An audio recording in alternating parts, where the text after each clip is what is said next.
Sakura Wars was released in 1996 for the Sega Saturn and immediately became a hit, becoming one of Sega's best-selling series and spawning multiple sequels, anime, manga, stage shows, merchandise, you name it. It's now looked back on fondly as a classic that defined the Sega Saturn. In Japan,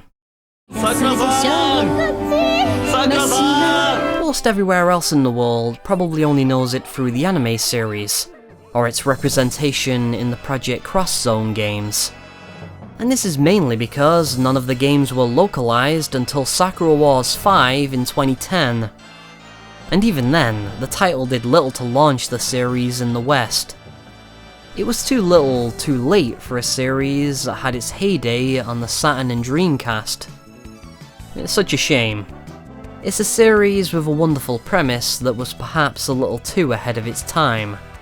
A mecha strategy dating sim visual novel hybrid with the structure of a weekly anime series. A winning formula for the intended audience. Maybe a little too weird for the mainstream. This is probably the best explanation for why Sega refused to localize it time and time again.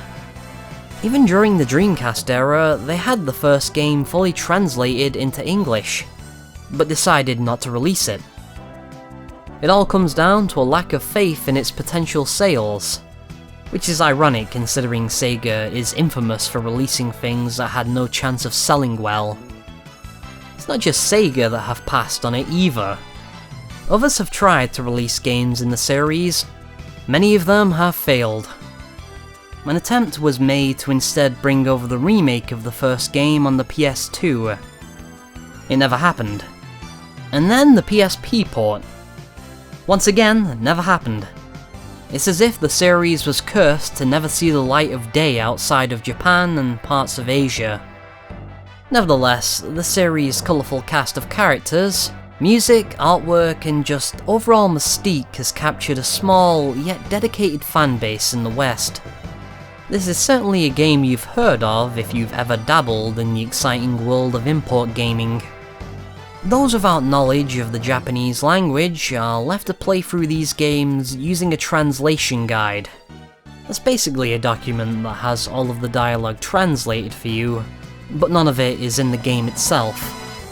Those unfortunate souls may finally rejoice though, as in December of 2019, an English patch was released for the Saturn version of Sakura Wars 1, which is the game I'm going to be talking about in this video. Truth be told, I thought Saturn emulation was still in the realms of science fiction, but for this game it works quite well, aside from some animation and sound glitches here and there. I believe there's a dialogue syncing issue as well that will be patched sometime in the future. Nothing too major that ruins the experience though. There'll be links in the description if you'd like to play this game yourself in English. Make sure you have a legal copy of the game though, and don't just download the ISOs off some shady ROM site. No wait, sorry, that's the opposite of what I meant. By all means go to a shady ROM site and download the ISOs. You're not going to get into trouble for pirating a 2-decade-old Sega Saturn game. But without further ado, let's jump into the game itself. Let's go back to 1996 and experience Sakura Wars. The game was initially conceived by Oji Hiroi of the developer Red Company. He had been inspired by a Japanese stage production he saw and wanted to create something that captured the essence of theatre. The idea languished in the planning stages for the longest time before being picked up by Sega in '94, where development started proper.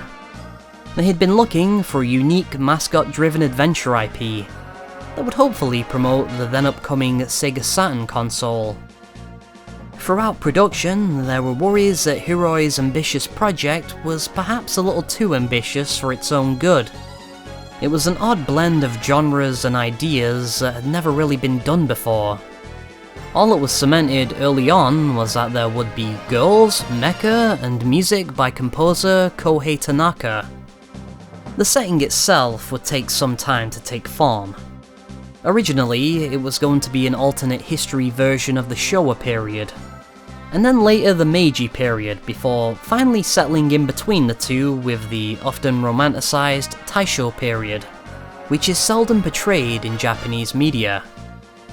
The setting is actually really important to the game's themes and characters. It's not just something that was chosen arbitrarily.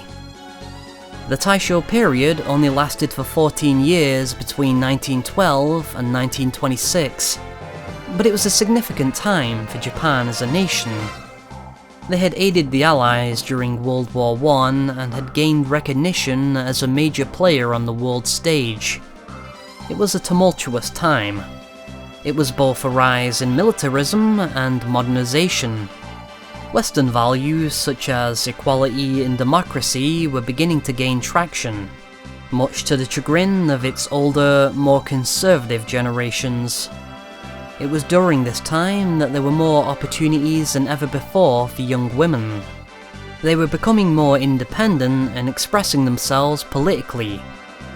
Since Heroi's premise involved a mainly female cast taking center stage, quite literally, it made a lot of sense to set it during this period, especially since it was also the dawn of the Takarazuka Revue. The Takarazuka Revue is an all-female theatre troupe that formed the basis of the one we see in this game. The game features not just an all-female cast, but a mainly international one as well, with many of the characters coming from different parts of the world. It's a diversity characteristic of the Taisho era. It was a more liberating time that was unfortunately cut short with the rise of authoritarianism close to World War II. Taisho, therefore, would be a more relatable period for modern players, while also being exotic, adventurous, and having an aura of mystery.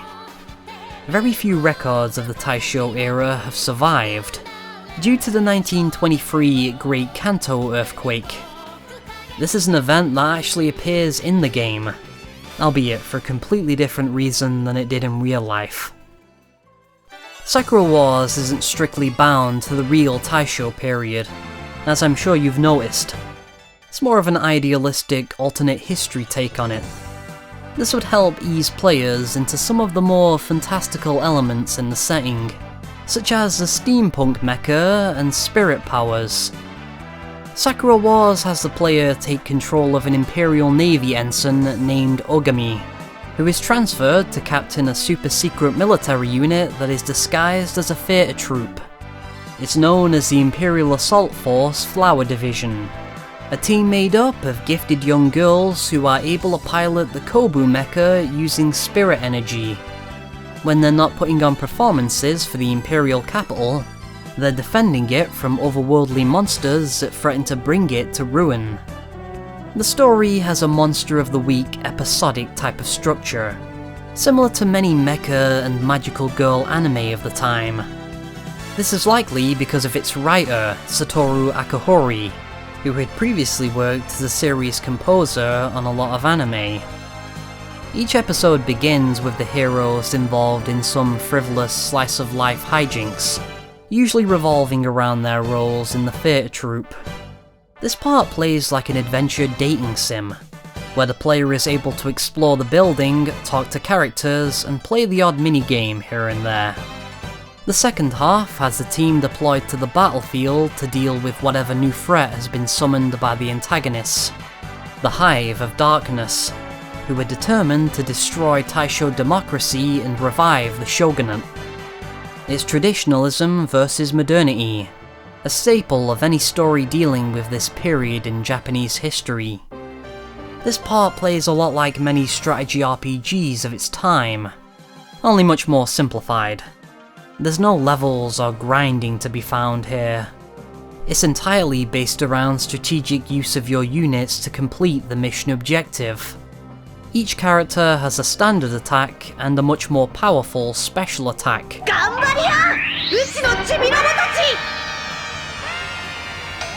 And they're all suited for different purposes.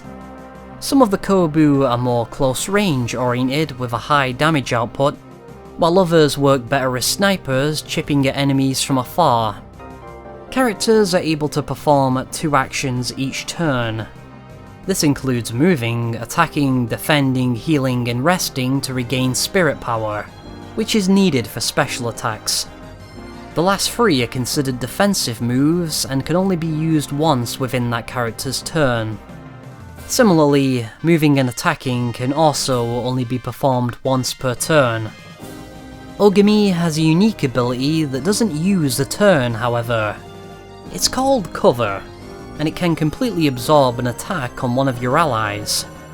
This is best used when you know for sure which ally is going to be attacked, and whether or not it will be a deadly blow, such as when they're adjacent to a boss. This has to be used carefully as it only has 8 uses. Players are also encouraged to use this action on their favourite girl, as each successful defense will strengthen the bond between the two. These bonds are actually the only place in the game where RPG stats can be found. Your relationship with each girl is measured on the status screen. The order shows who is closest to least closest. Depending on your activities during the adventure section, characters' moods will change. High spirits means they have a stat boost for the duration of that episode. You're also able to perform an extra powerful combination attack with the girl in the number 1 spot as well. Your relationship with the characters is the main attraction though, and it's far and away what the game does best. Firstly, we have the title heroine, Sakura Shinguji, a cheerful and naive girl who is the first to meet Ogami at the start of the game. Because of this, she's the girl you might initially warm up to the most, as there's plenty of opportunities to deepen your bond with her through the lips system. The lips system will be fairly familiar to modern players, but at the time it had never been done before. It stands for Live and Interactive Picture System. You're suddenly given a choice to make and only a limited amount of time to make it. If you're unable to make a decision in that time, Ogami will simply stand there gormlessly, usually to the annoyance of whoever you're talking to. In these situations, you can get either a good or bad result that can affect your relationship with the other characters. It's a system that requires you to consider what reply will be best received by your girl of choice. Sumire Kanzaki, for example, demands to be pampered right out of the gate, as she is the established star of the troupe that often looks down on others. Her arrogance is matched only by her genuine skill inside a kobu. Next we have Iris Chateaubriand, a little girl with psychic teleportation powers and the ability to heal her teammates during battle. She's often stubborn and unwilling to admit fault for her own wrongdoing. She has a crush on Ogami and is frustrated that she's seen as a child by the others. Maria Tachibana is the former captain of the troupe before Ogami arrives, and is initially hesitant to accept him as her superior. She's aloof and hides a traumatic past, but is nevertheless a brilliant and reliable soldier. Her intimidating presence often leads her to playing male characters on stage. However, she has a closely guarded feminine side underneath and isn't to be mistaken for a tomboy, unlike Kana Kirishima, the martial arts brawler of the group. She's the most easygoing and down-to-earth of the bunch, something that often puts her at odds with Sumire. She tends to rely more on her muscles and her brains. Finally, we have Koran Lee, an energetic scientist and inventor who is equal amounts brilliant as she is clumsy. A running gag with her character is that pretty much everything she makes ends up malfunctioning. She's the oddball of the group, essentially. Sakura Wars can be likened to a gal game, although it's a lot more involving than that, and definitely much higher budget. In fact, until Shenmue, this was Sega's most expensive production, and it shows. There's lavish animated cutscenes. The dialogue is all lip-synced, a rarity for the time, and everyone has top-tier voice acting. The voice acting was one of the most important elements during the development of the game. After all, this is a game about theatre performers, so it became necessary to find voice actors who could both act and sing. and had some experience with stage performance. Sakura Wars is unique in that, outside of the game, its voice actors routinely played their characters in stage plays, known as Kaio shows. Fans of the games would be able to see the voice actors cosplay as their favourite characters, and act out skits in character, as well as sing many of the game's songs. But the point is, there's a level of voice acting prowess in this game and its sequels that cannot be understated. Its story is absurd and, at times, saccharine, but it works because you're invested in the characters. They all have their own time in the spotlight. I mentioned earlier that it has an episodic anime format, and you can especially feel this when they have episodes dedicated to specific characters. Episode 5 is set against the backdrop of a spooky mansion, and mainly follows Sumire and Kana as they bicker and work out their issues with one another. The game also changes depending on who you're closest to, creating a tailored experience for the player. Each character has their own ending, of course, but there are additional scenes and dialogue that only appear on each character's routes. There's a special reward if you're able to finish all 6 endings. There are also missable events during the adventure section. There's minigames starring each of the girls, and they have a quite drastic change in gameplay. Sakura Wars is one of the best games on the Sega Saturn, and it still holds up brilliantly over 2 decades later. There's a lot of love and care to be found in virtually every aspect of its design. It almost feels like a game that's become more relevant over the years with the influx of RPGs with dating sim elements. Hopefully, this gives it a familiarity to modern audiences that it didn't quite have back in the 90s, at least for the Western audiences. This is, indeed, one of those games that you can argue about who is best girl in the comments section, and why it is in fact Koran. I'm just gonna go ahead and put her in the official Snickety Slice Character Hall of Fame. She deserves it. You're very intelligent, yes? Whoever you decide to waifu though, it's not contained to just this game. Your save data can be transferred to Sakura Wars 2, and in the Dreamcast and PC versions it can be used for free in 4 as well. This series was doing cross-game decision making long before Mass Effect. Sakura Wars 5 would be a soft reboot of the series and follow a different cast entirely, including a character they introduced in the anime movie. However, this would be the last Sakura Wars game in a long time. Appropriate considering its subtitle is So Long My Love. Another soft reboot came in the form of New Sakura Wars for the PS4, which was released simply as Sakura Wars in the West. That would make a 14-year gap between games.